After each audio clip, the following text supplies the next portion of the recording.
जय हिंद बच्चों, कैसे हो? उम्मीद करते हैं आप लोग अच्छे होंगे। मेरे बच्चों, आज का क्लास लेकर आपके बीच फिर उपस्थित हो गए हैं। आज के क्लास में हम लोग पढ़ने वाले हैं असंग जनन। यानी असंग जनन क्या होता है, कितने प्रकार के होते हैं, इसके बारे में आज के क्लास में हम लोग अध्ययन करने वाले हैं। और आज का जो हमारा क्लास है ये पहले अध्याय यानी पुष्पी पादपों में लैंगिक जनन का आखिरी लेक्चर है। यानी आज आपका पहला अध्याय समाप्त हो जाएगा। इसके बाद कल हम लोग एक नया अध्याय मानव जनन शुरू करेंगे। तो आज जो है इस अध्याय का लास्ट लेक्चर है। तो लास्ट लेक्चर को बाबू थोड़ा ध्यान से पढ़ लीजिएगा ताकि असंग जनन जो टॉपिक आपका है वो अच्छे से क्लियर हो जाए। कभी कभी पादप के जीवन चक्र में अर्धसूत्री विभाजन की अनुपस्थिति में क्या होता है, एक नए पादप का उत्पन्न हो जाता है या फिर एक नया पादप बन जाता है या निर्माण हो जाता है।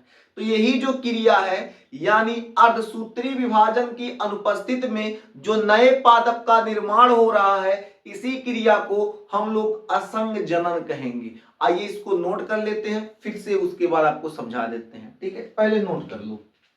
तो क्या लिखेंगे, कभी कभी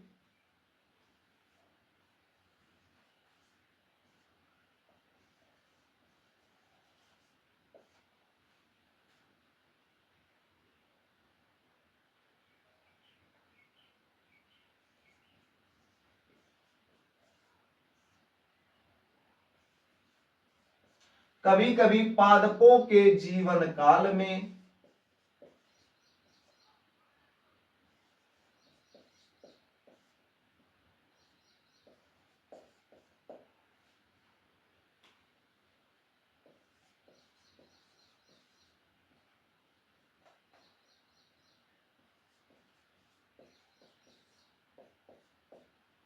अर्धसूत्री विभाजन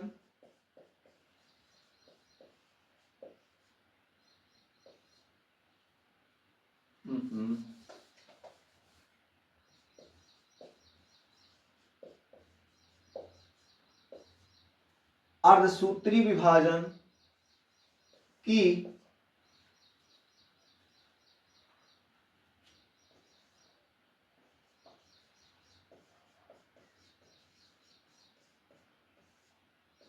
अर्धसूत्री विभाजन की अनुपस्थिति में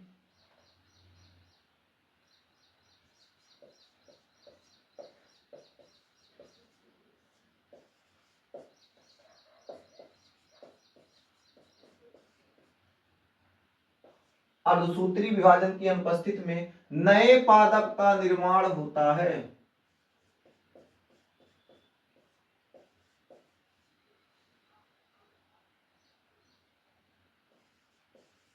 यह क्रिया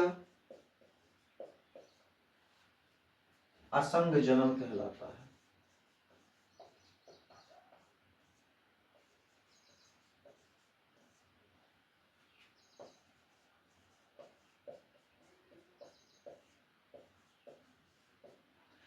क्या लिखा है, कभी कभी पादपों के जीवन काल में, ठीक है, जीवन काल मतलब जीवन चक्र लिख लीजिएगा यहां। ठीक है, जीवन काल जीवन चक्र बात एक ही है। अब काल मतलब आप फोल वाला काल ना समझ लीजिएगा। तो इसमें क्या लिखा है, कभी कभी पादपों के जीवन चक्र में, यानी जो पादप होते हैं, होता क्या है, कभी कभी इनके जीवन चक्र में अर्धसूत्री विभाजन की अनुपस्थिति में, यानी अर्धसूत्री विभाजन नहीं होता है। अनुपस्थित मतलब न होना, यानी कभी कभी पादपों के जीवन चक्र में अर्धसूत्री विभाजन की अनुपस्थिति में, यानी अर्धसूत्री विभाजन नहीं होगा, नए पादप का निर्माण होता है। यानी अर्धसूत्री जो विभाजन है उसकी अनुपस्थिति में नए पादप का निर्माण होता है। इसी क्रिया को हम लोग क्या कहते हैं, या यह क्रिया क्या कहलाता है, असंग जनन कहलाता है। क्या कहलाता है, असंग जनन। यानी याद बस इतना रखना है, अर्धसूत्री विभाजन की अनुपस्थिति में नए पादप का निर्माण क्या कहलाएगा, असंग जनन कहलाएगा। अब हम बात करें ये असंग जनन जो है इसके बारे में बताया कौन, इसके खोजकर्ता कौन है? तो असंग जनन की खोज बाबू विंकलर ने किया था। कब किए थे? 1908 ईस्वी में। यानी असंग जनन की खोज किसने किया? विंकलर ने किया। तो लिख लेते हैं, क्या लिखेंगे? जो असंग जनन है इसकी खोज किसने किया? तो विंकलर।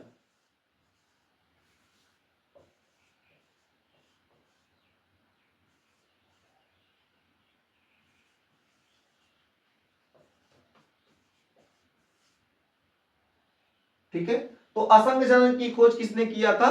विंकलर ने किया था।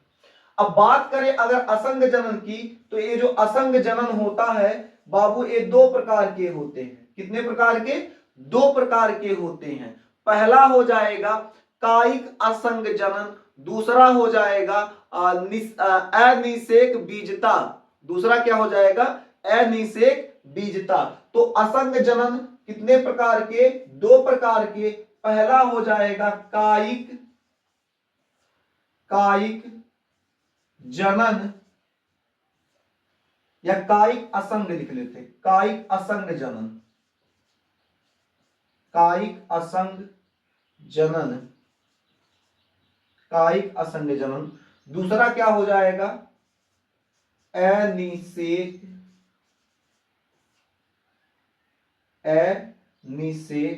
बीजता।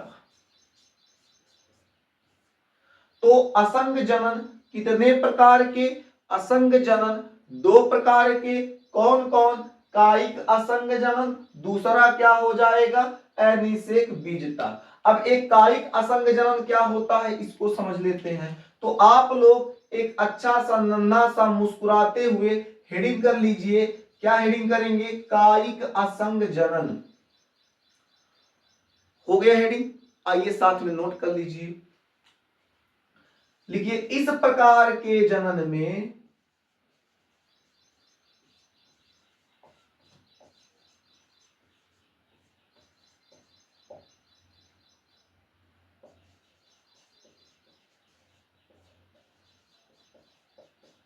इस प्रकार के जनन में किसी कलिका से उत्पन्न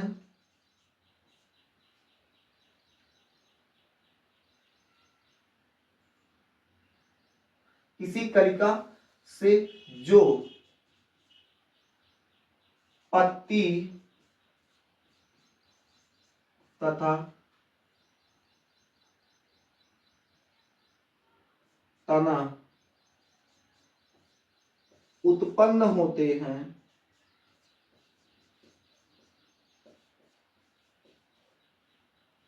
उससे एक नए पादप का निर्माण होता है।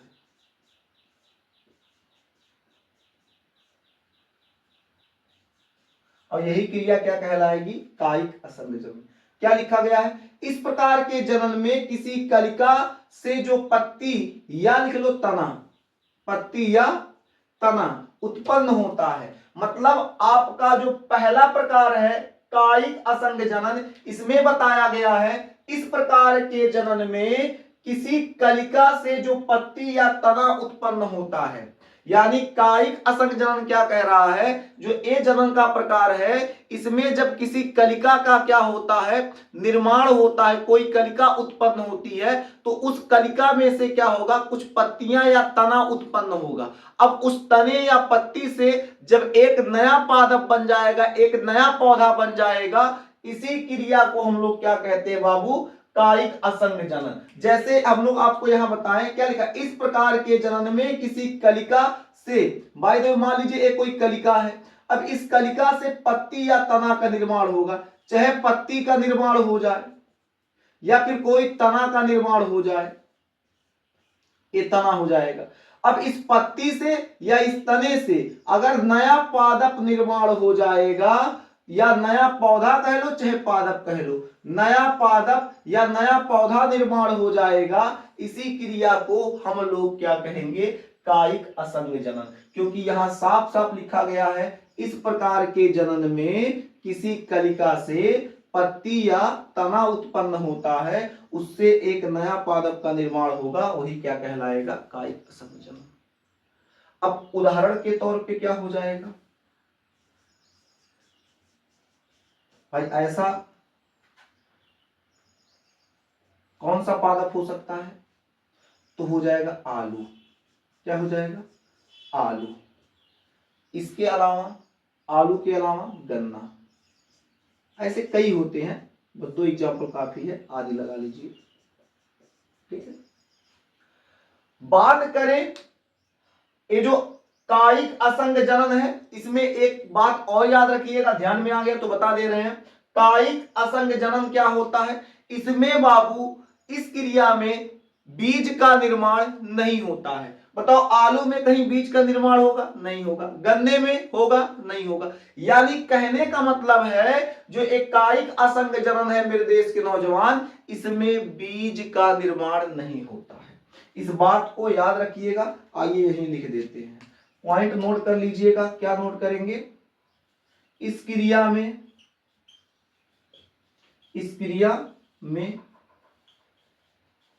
बीज निर्माण क्या होता है, नहीं होता है। समझ गए। अब समझते हैं अनिषेक बीजता। तो हेडिंग कर लीजिए, अनिषेक बीजता।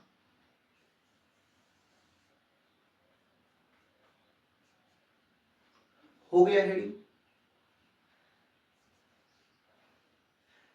इस प्रकार के जनन में, यहां से लिखते हैं, इस प्रकार के जनन में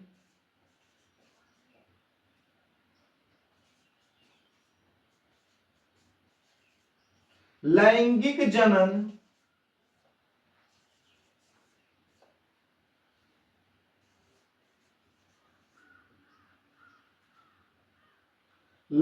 जनन की अनुपस्थित,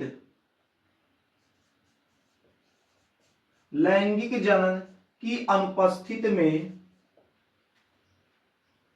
लैंगिक जनन की अनुपस्थित में बीज का निर्माण होता है।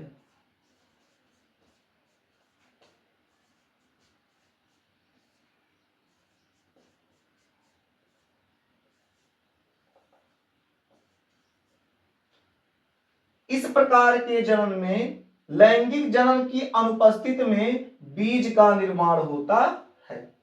ठीक है, आगे लिखिए।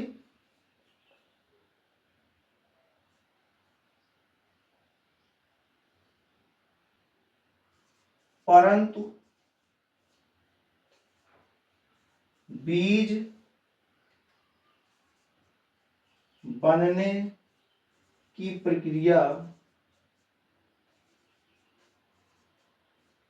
प्रक्रिया में युग्मक संलयन तथा, नहीं लिख देते हैं, युग्मक संलयन तथा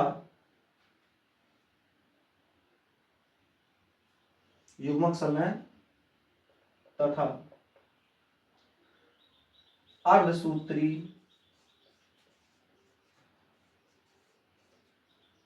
विभाजन की प्रक्रिया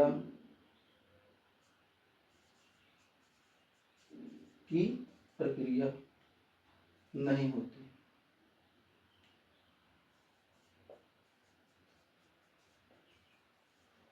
अब इसमें थोड़ा सा चिपका के लिख दिए, क्योंकि नीचे अभी लिखेंगे तो कट जाएगा। ठीक है, अब इसमें क्या लिखा गया है, इस प्रकार के जनन में लैंगिक जनन की अनुपस्थित में बीज का निर्माण होता है। यानी कहने का क्या मतलब है मेरे देश के अच्छे बच्चे, जो इस प्रकार का जनन है, यानी अनिषेक बीजता में क्या बताया जा रहा है, जो इस प्रकार का जनन है, इस जनन में लैंगिक जनन की अनुपस्थित होती है।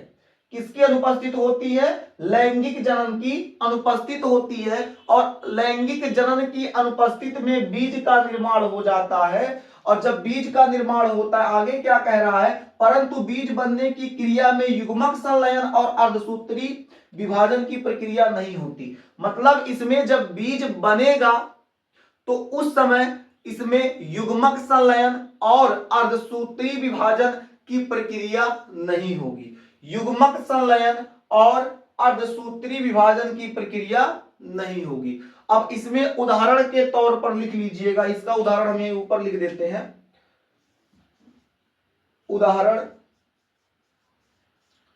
उदाहरण के तौर पे इसका क्या हो जाएगा, नागफनी, कामा लगा लीजिएगा, और नींबू, इसका एक अच्छा उदाहरण है, आदि कर लीजिएगा। तो कहने का मतलब क्या है, जो असंग जनन है, असंग जनन कितने प्रकार के? 2 प्रकार के। कायिक असंग जनन, अनिषेक बीजता। कायिक असंग जनन में आपका क्या आ जाएगा, आलू गन्ना, और अनिषेक बीजता में आपका हो जाएगा नागफनी और नींबू। आज का क्लास यहां खत्म होता है, आज चैप्टर भी यहीं समाप्त होता है। कल हम लोग नए चैप्टर का शुरुआत करेंगे। अभी इस क्लास को जो पढ़ाया गया है इसे आप लोग नोट कर लीजिए। फिर मिलेंगे आपसे अगले क्लास में, तब तक के लिए जय हिंद।